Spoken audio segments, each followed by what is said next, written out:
तो एक बार नारद जी मनोमन विचार कर रहे थे, तो ये गोपियां तो श्री कृष्ण के साथ कैसे आनंदित होती है।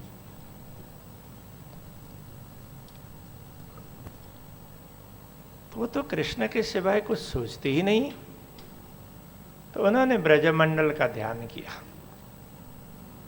क्योंकि बहुत महापुरुष हैं, वो ध्यान से देख लेते हैं। तो जहां भी उनका ध्यान चला जाता है तो वहां का दृश्य उनको दिखाई देता है। वैसे तो यह पूर्ण ब्रह्म परमात्मा की अनुकंपा से ही संभव है, तो सामान्य रूप से संभव नहीं है। तो कृष्ण जी नारद जी जब देख रहे थे तो उनको दिखाई दिया कि एक गोपी तो वह खेत में से होकर के कहीं जा रही थी। खेतर में थी तो पसार થઈ રહ્યા હતા।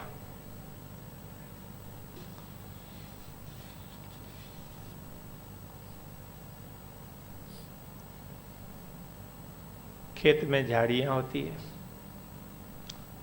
तो जाते जाते आज की तरह से कोई रास्ते तो थे नहीं, तो झाड़ियां वगैरह थे, उनके बीच में से ही जाना होता था। तो जाते जाते उनका दावन अटक गया। तो गोपी बोलती, अरे कृष्ण, तो यहां भी तू पकड़ने के लिए आ गया, छोड़ दे। तो चल रही है, तो कृष्ण ने छोड़ा नहीं। तो उसको लगा कृष्ण नहीं छोड़ रहा है, तो 2-3 बार बोला, छोड़ा नहीं। तो फिर देखने लगी कि छोड़ क्यों नहीं रहा है। तो उसको लगा कि अरे यहां तो कृष्ण नहीं है, तो उसका दावन झाड़ी में कांटे में अटका हुआ है, तो इसलिए छूट नहीं पाया। उसको छुड़ाया। तो फिर आगे चलती हुई सोचने लगी, तो इसी तरह से कृष्ण को बार बार दिमाग में रखेंगे, हमेशा कृष्ण ही देखते रहेंगे, तो काम कैसे हो जाएगा।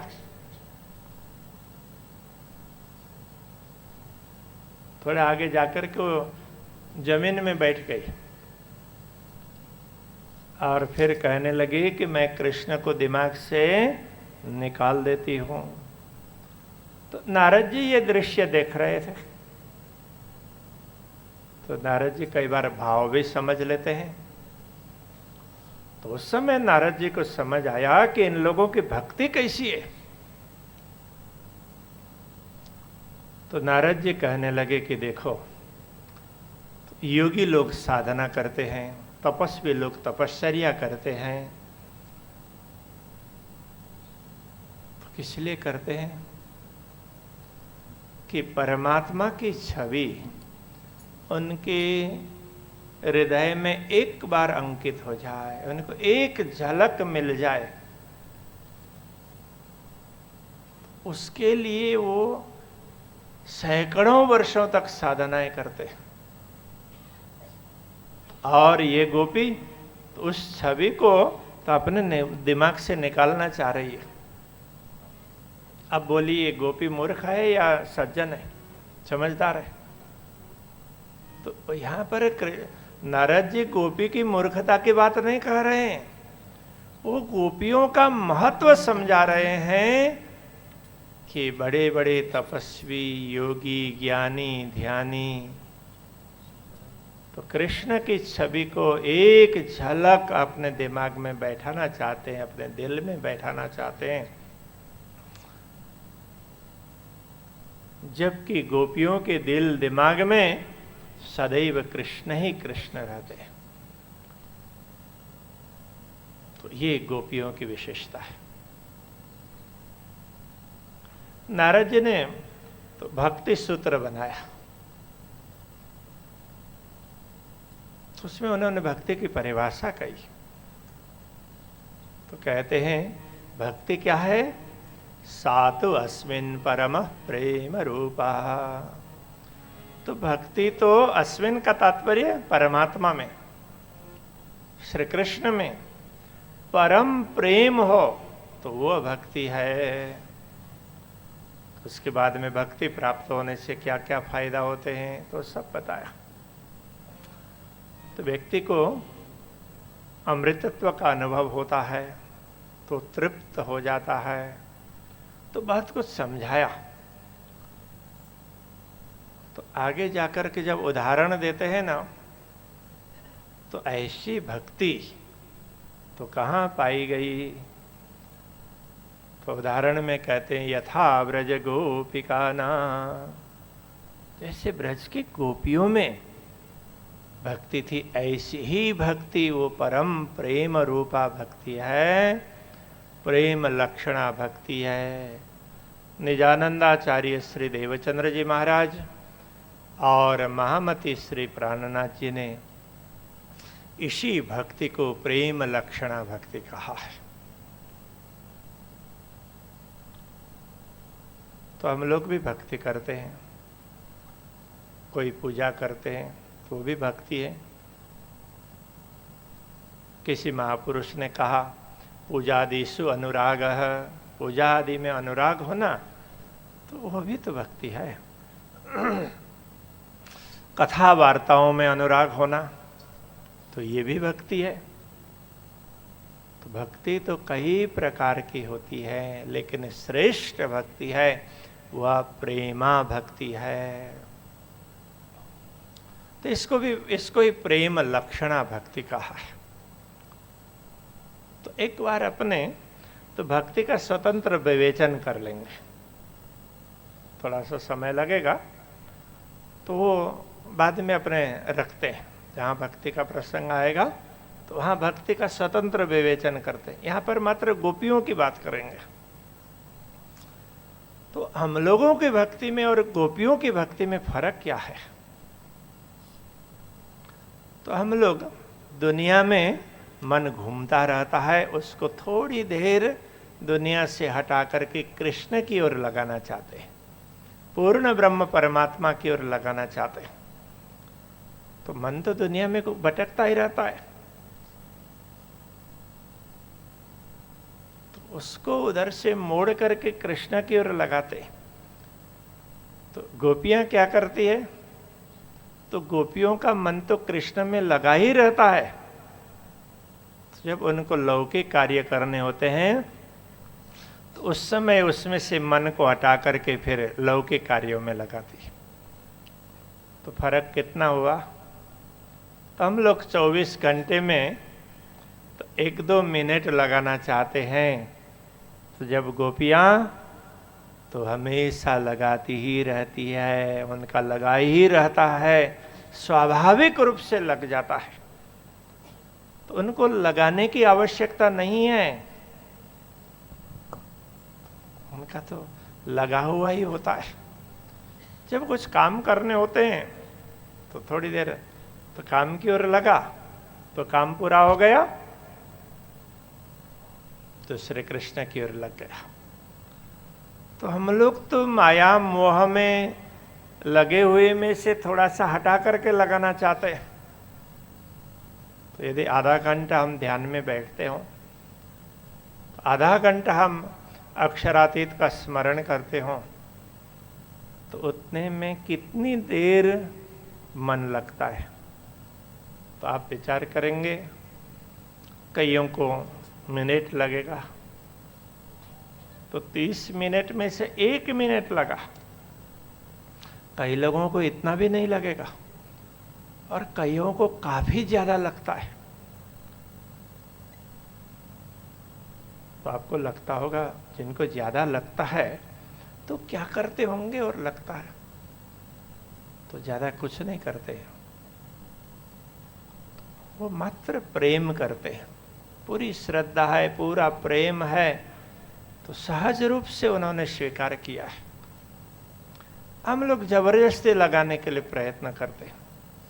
तो जहाँ जबरदस्ती होती है तो वहाँ आनंद आता नहीं है, इसलिए मन तो उधर रम नहीं पाता।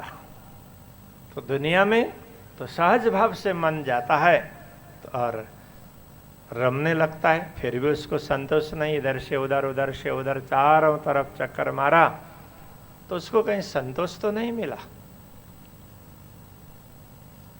फिर भी तो वो रमने लगता है तो दुनिया में चारों तरफ घूमता रहता है। तो इसी मन को हम अक्षरातीत धामधनी के चरणों में लगाएं, बड़े प्रेम से लगाएं, सहज भाव से लगाएं, बड़ी श्रद्धा से, बड़े आदर से। तो अक्षरातीत धामधनी ही सब कुछ है, ऐसा सोच करके हम लगाएं तो जितना हमारा प्रेम होगा तो उसके आधार पर वो लगेगा।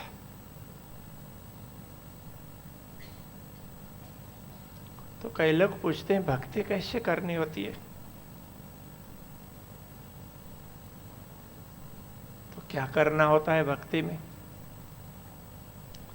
तो भक्ति में करने की कुछ जरूरत ही नहीं है, मात्र प्रेम। तो हृदय से प्रेम प्रकट हुआ हो तो अक्षरातीत का स्मरण होगा, अक्षरातीत के साथ का सानिध्य का अनुभव होगा। तो भक्ति करेंगे तो आप पूजा करें तो ये भी तो भक्ति है, तो मंत्र का जप करें ये भी भक्ति है। तो कैसे करेंगे? बड़े प्रेम से आओ जी वाला बोलते हैं तो सचमुच हम पुकार रहे हैं और हमारे सामने आकर के बैठ गए तो ये हम मान बैठेंगे तो वह भक्ति हो गई। तो उस समय मन लग जाएगा, उसको लगाने की भी जरूरत नहीं पड़ेगी, अपने आप लग जाएगा। क्यों? हमने मान लिया, ठान लिया, आ गए हैं तो हमने स्वीकार कर लिया तो मन लग जाएगा। तो हम स्वीकार नहीं करते हैं अंदर से और बाहर से बोलते हैं लगो लगो लगो, तो नहीं लग पाता है। तो अंदर से लगना जरूरी है। तो अंदर से कब लगेगा? तो जब अंदर विकार नहीं होंगे, मन की वृत्तियां विकारों से रहित हो गई हो, बुद्धि की वृत्तियां विकारों से रहित हो गई हो, चित्त की वृत्तियां विकारों से रहित हो गई हो, तो अहंकार तो फिर अपने आप ही विकार रहित हो जाएगा। तो उसमें मन लग जाएगा, तो अपने आप ये वृत्तियां लगने लग जाएगी।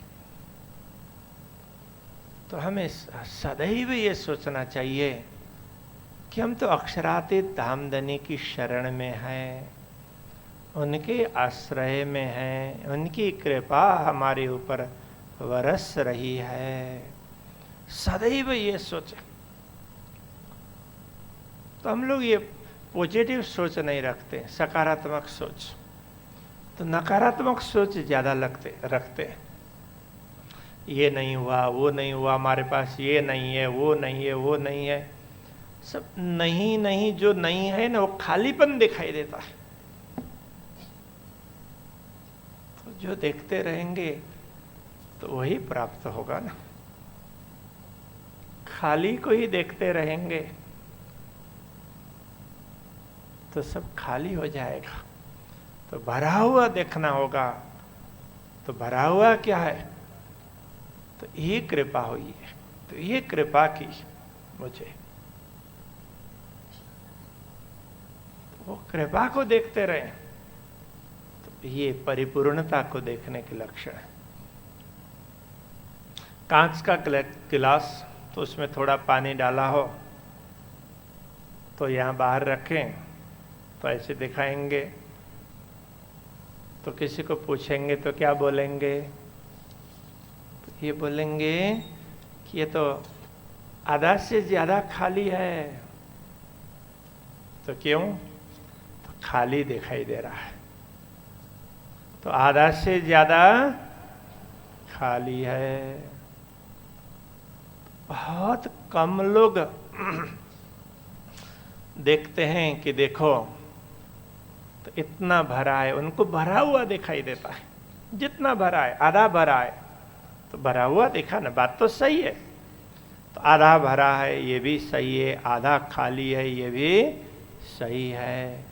लेकिन जो खाली देखता है तो वो अभाव को देखता है, और जो भरा हुआ देखता है वह भाव को देखता है। जो भाव को देखता है वो प्रेम प्राप्त करता है, जो अभाव को देखता है वो सदैव मोह में भटकता रहता है। तो गोपियां भाव को देखती है, और श्री कृष्ण जी भी गोपियों के भाव को ही देखते हैं। तो एक संत ने परमात्मा की ओर से कहा, तो परमात्मा क्या कहते होंगे? तो संत कहते हैं, भाव का भूखा हूँ मैं, भाव ही एक सार है, जो भजता मुझको भाव से, भव से बेड़ा पार है। तो कहते हैं मैं तो भाव का भूखा हूं। तो हम लोग भी भाव को देखने लग जाएंगे तो हमारी भी प्रीति पूर्ण ब्रह्म परमात्मा के साथ में होगी। तो श्री कृष्ण जी का स्मरण है तो भाव को देखने के लिए, अभाव को देखने के लिए नहीं है। तो परमात्मा का स्मरण तो भाव को ही देखने के लिए, क्योंकि परमात्मा का ही तो भाव है, अस्तित्व है। बाकी खालीपन ये तो माया के लक्षण है। तो माया में खालीपन है, तो परमात्मा में भरा हुआपन है, वो पूर्णपन है। इसीलिए हम लोगों को हमेशा स्मरण करते रहना चाहिए, कीर्तन करते रहना चाहिए। मेरे तो आधार श्यामा के चरणारविंद, मेरे तो आधार श्यामा के चरणारविंद, मेरे तो आधार राज श्यामा के चरणारविंद, मेरे तो आधार राज श्यामा के चरणारविंद, राज के चरणारविंद श्यामा के चरणारविंद, राज के चरणारविंद श्यामा के चरणारविंद, राज के चरणारविंद श्यामा के चरणारविंद, राज के चरणारविंद श्यामा के चरणारविंद, मेरे तो आधार